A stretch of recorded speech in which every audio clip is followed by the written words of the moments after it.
الآن نرى فرق بين الآغات اللي على يسار، طبعا الأسود أحمر الذي أيضا مستواه يعني مو جيد، يعني مستواه ليس جيد. هذا هو الفرق. أهم شيء كما تلاحظون أو ترون الميلانين. طبعا أعتذر لأني لا أمسك الطيور باليد اليسرى. وكما نرى أيضا الميلانين هون لازم يكون واضح كما نرى هنا. وهاي الطيور عندهم فراغ طبعا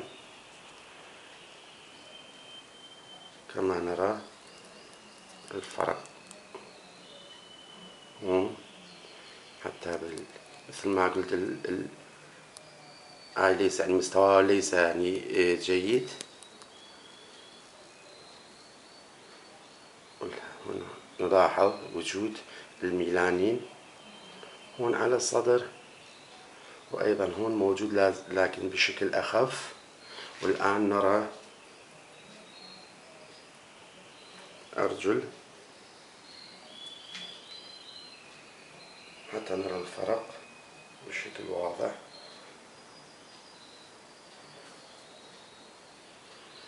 هذه مشكلة التصوير طبعا، لكن لا يوجد مشكلة للفائدة. نحاول أن نصور أرجل والفرق بينهم بين آغات كما نرى الآن هون أرجل الأسود مثل ما قلنا المستوى ليس جيد. وهون الآغات الذي يكون الرجل كلها لازم يكون لونه لون جلد، يعني لا يوجد فيها أي أكسيد الميلانين أسود كما نلاحظ. لكن هون كما نرى أنه أسود. ونرى الآن أيضا